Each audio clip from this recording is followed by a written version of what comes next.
Your name is Rose Lalonde.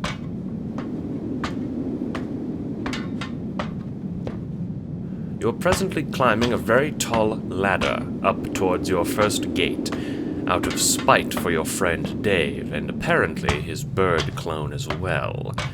As if one Dave wasn't enough. Don't worry, Miss Rose. I'll catch you when you fall, says your sprite Jaspers helpfully. Shouldn't it be if I fall? You hiss exasperatedly. Jasper's ears fold back. Sorry. You relent. I'm just rather high in the air now. Jaspers floats at the ready. You'd asked him already if he'd carry you, but according to him, you have to get there on your own. June and Dave got their sprite's help, so you can't help but resent your kitty a tiny bit. You're starting to think this game kind of sucks. This game sucks. You huff as you pull yourself up through the first gate. You feel weightless for a moment, then beneath you, sand seems to materialize. Or more accurately, you materialize. The portal has taken you to the coast of some beach. Here we are, Miss Rose, Jaspers announces gleefully. The land of light and rain. You can see the light part, but not the rain. You squint in the frankly irritating brightness, clutching your wands tightly. Jaspers eyes them nervously. About an hour ago, you'd used your ectobiology equipment to combine your knitting needles and your tome of the zoologically dubious in the hopes of making a formidable weapon. Your hopes were affirmed when you obtained 2 potent magic wands that appeared to make Jaspers rather nervous. Miss Rose? Jaspers points at your weapons tucked into the waistband of your skirt. Don't you want to get something less, scary to defend yourself? Aren't those kind of grimdark? Yes. You say confidently, beginning to walk inland. Miss Rose? Jasper says hesitantly. That way is all trees and stuff. Look, there's a path here. Did I mention about how there's an evil monster in— You did? You say patiently. Frankly, you're not in the mood for games. Something else has caught your eye. In the distance, rising above everything, is a large mountain with a steep staircase leading up it. Miss Rose, Jasper speaks nervously. You really should get on your path. Don't you want to complete your quest? This time, you ignore Jasper's. You enter the sparse forest of alabaster beech trees, the sand giving way to pink and yellow grass. I don't think you should go that way, Jaspers wails. Jaspers, I know you're my help character, but if I desire help, I shall ask for it. You say sternly. He is a pet, after all. So until I do, companionship will be all I need, all right? Don't worry about me, I have these. You pat the wands in your waistband. Those seem too strong right now, Jaspers whines. You know he's not trying to irritate you. Too strong? Wouldn't it be better if they were powerful? After all, if what you say is true, and there is a monster, wouldn't it be prudent to dispatch them right away? But Jaspers doesn't have an answer to that. It's not the right order.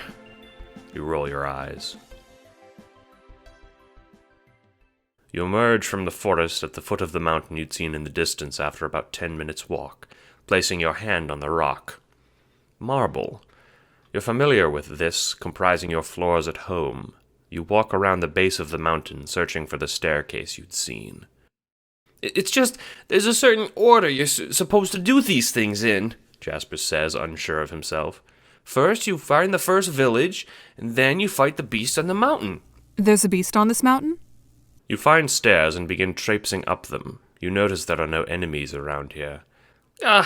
Jaspers catches himself. Oh, I've said too much.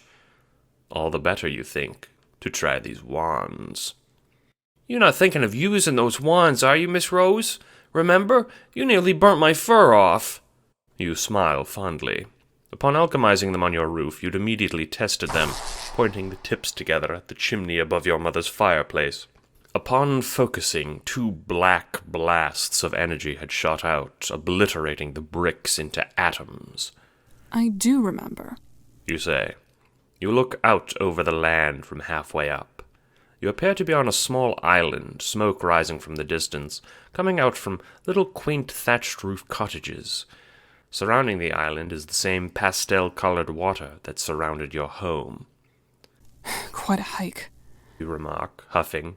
Tell me, is the water here safe to drink? Oh, no, Rose. It's very bad to drink. Do you know where I could find some water? Or something to eat? Well, the Turtle Village. We should be there right now. Soon. You say. You manage to reach the top of the mountain, leaning down to catch your breath on your knees for a moment. Rose! Jasper's eyes suddenly go as wide as golf balls, pointing a shaky paw towards the middle of the plateau at the summit. There, sleeping, is a massive ogre-like creature, made entirely of marble, snoozing peacefully.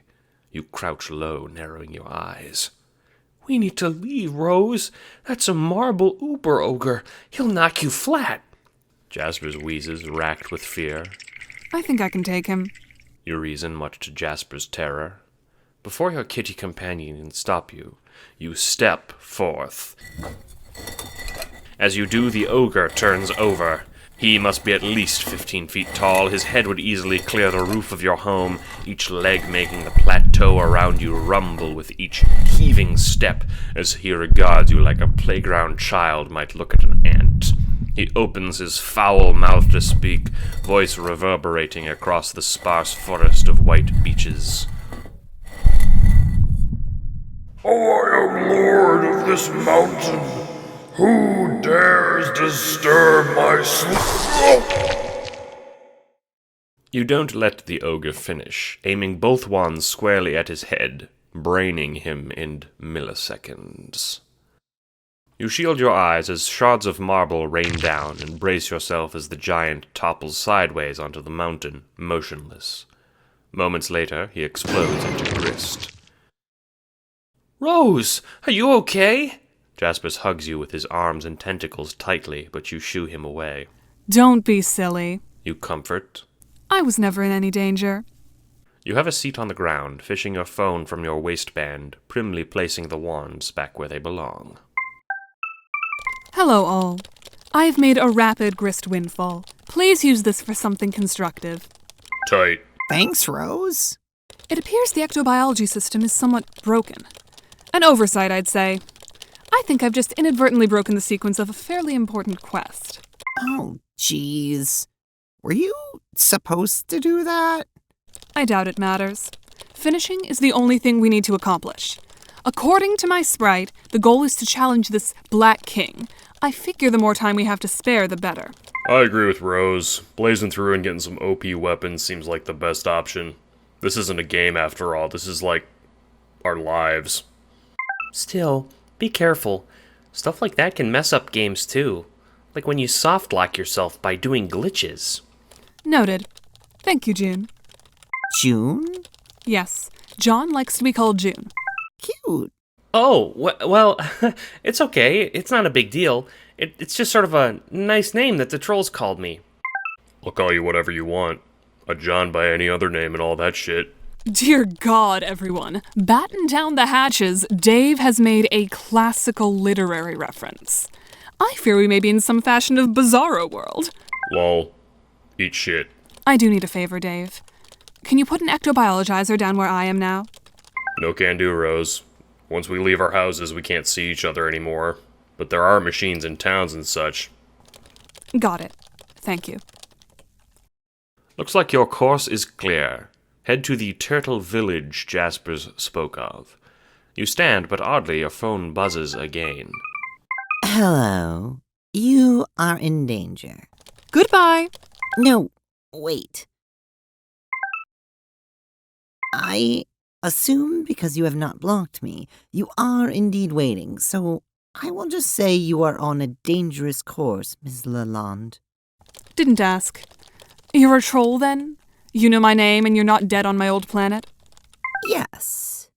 Right. Well, all due respect, I'd rather not speak to you.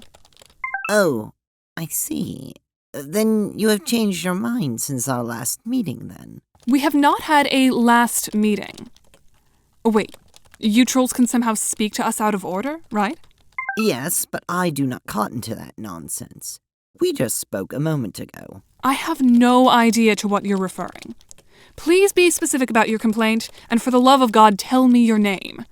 You cretins have this awful habit of just throwing around our names without introducing yourselves. Do you know how irritating that is? I told you my name before, Ms. Lalonde. You are remarkably bad at mind games, but I will play along to give you the illusion of satisfaction, so we may continue without you whining like a wiggler. It is Kanaya. Astonishing. Well, hello, Kanaya. What has inspired your earlier threat? Threat? You said I'm in danger? No. I meant that you are in danger from within your game. Right. Well, my advice is to listen. Advice considered. Advice rejected. Goodbye. You lock your phone. You curse yourself for not charging it earlier, as it's now at a mere 5%. You hope there will be some option to charge it, as you don't know how to get home from here. To your irritation, your phone buzzes again. Against your better judgment, you answer. Rose, I am trying to give you advice that will save your life. I'm not like my friends. I admire your writings. My writings? Yes, you wrote a game guide that we came to use in our session of the game you're playing now. I see. Just make this quick. Very well, then. Your reckoning is about to begin. Pardon?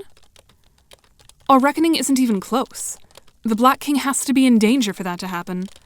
As I understand it, that is one of the last steps to beating the game. You are right. The reckoning on Skya heralds the end of a game session and signifies the final challenge, under a significant time penalty. But how?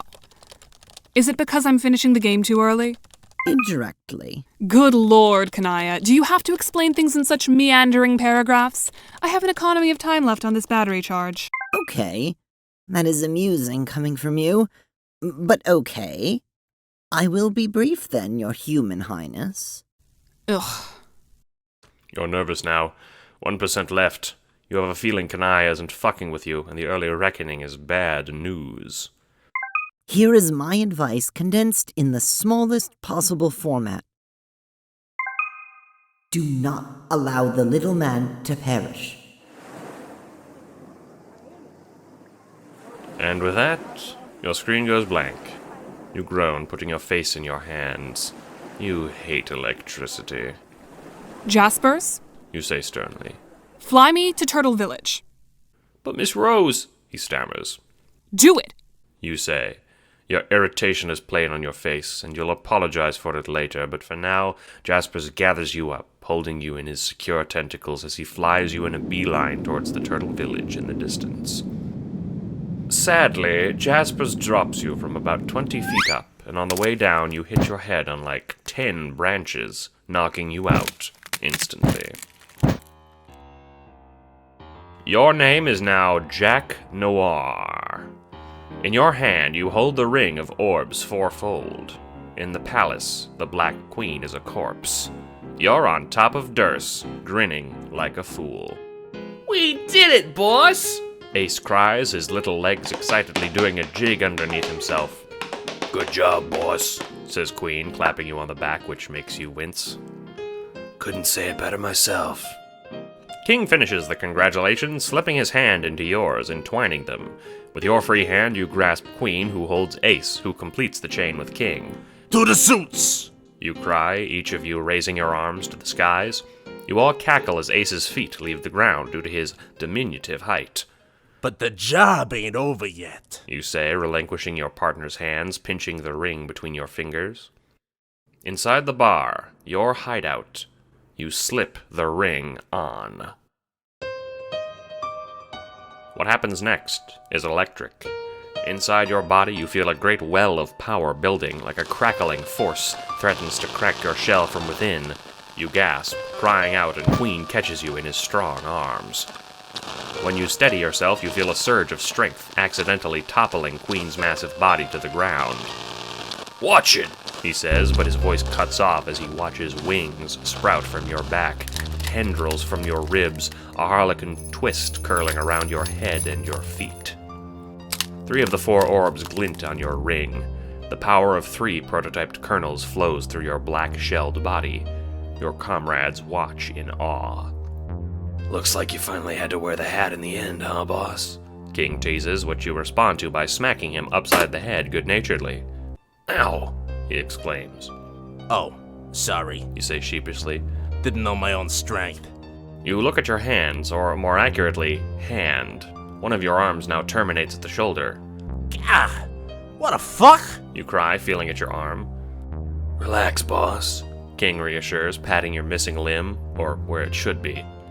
The Harlequin got prototyped with one arm, just like the bird got prototyped with a sword through its chest. Once you take off the ring, you'll get your arm back. You look down. Sure enough, there's a black sword coming out of your chest, which you remove.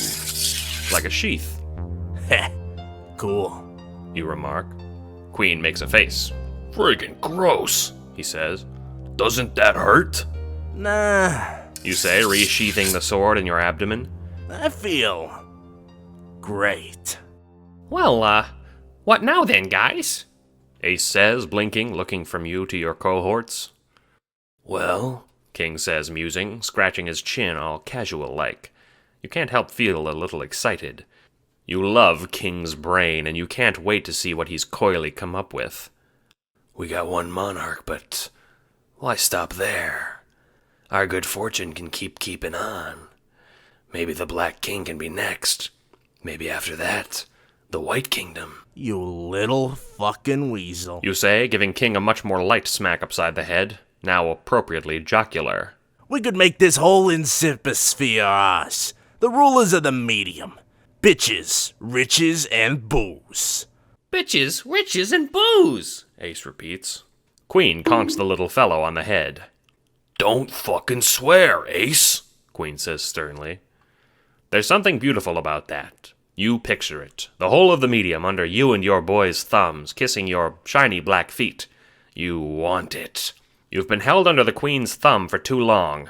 Your heart swells at the prospect, the now very real prospect, that things might actually turn around for you. Before all of that, You say, holding up your singular hand, testing your wings, spreading them behind you, casting a shadow over the bar. we got some cleaning up to do. You step behind the bar once again, looking around the place. Soon enough, you'll have your own palace. The thought fills you with giddy, sadistic glee. we do? King seems surprised. Yeah, You say, face turning to a frown. there were witnesses. Witnesses, boss. Ace squeaks, leaning on the counter. Queen swats him for putting his elbows on the table. But why's that matter? Ain't we gonna take over anyways? That won't work. King shakes his head. Our story is that BQ died tragically and handed power over to Jacko. Otherwise, the Black King will come running to off J money before we get a chance to do anything. You're right, You nod. but don't call me Jacko. What about, Jacticle's, Noir Lacroix? Offers Queen. The other 3 of you stare at him until he feels appropriately ashamed. Using your new tentacles, you pour yourself and your cohorts their drink of choice. Cherry cola. The 4 of you drink, everyone clinking their glasses together. Any leads? King asks. Big one. You reply. Those graveyard stuffers left in a piss ship, so they're headed to either Prospect or Skya. That and the humans, like the players. Probably strays who got caught up with them. Best thing for it'll be splitting up. Gather intel, keep in touch. King's plan is sound. Still, you look at Ace, followed by King and Queen. As the 3 of you look down at him, he grins obliviously. To your team, Ace is indispensable. He's enthusiastic, the hardest worker, and a great face for the PR because he's so damn peppy. He also single-handedly got the ring for you, but even still, he'd be worthless on a recon mission, so Queen wisely puts a hand on his shoulder. Ace, little buddy, you'll have the most important job of all, He says gruffly. Ace's eyes widen excitedly. I will, Queen? He squeals, nearly falling off his seat. You sure will. You'll, Queen falters, but King picks it up for him. You'll guard the dreamers. King says hastily. You sigh in relief. Guard the Dreamers was your shorthand for sit on the bench. The sleeping Knight of Time and Seer of Light slept dreaming in towers high above Dursa's moon, and guarding them amounted to sitting around watching kids snooze. Still, it was an easy job to foist on Ace when you needed him out of the way. Luckily, Ace either hadn't caught wise to the ruse or he didn't care, placing a hand on his chest. You can count on me, fellas, he says earnestly. I know you won't let us down, Squate. You say? But no more sentimental bullshit. We got work to do. King and Queen head to Skya, while you head to Prospect to comb the place for wayward witnesses. Yes, sir. This will be an easy job. No complications whatsoever. None at all. I hate a moral coward, one who lacks a manly spark. I just detest a man afraid to go home in the dark. I always spend my evenings where there's women, wine, and song. And like a man, I always bring my little wife along. I'm a member of the midnight crew. I'm a night owl and a wise bird too. Home with the milk in the morning, singing the same old song. Rise with the moon, go to bed with the sun. Early to bed and you'll miss all the fun. Bring your wife in trouble, it will never trouble you. Make her a member of the midnight crew. Make her a member of the midnight crew.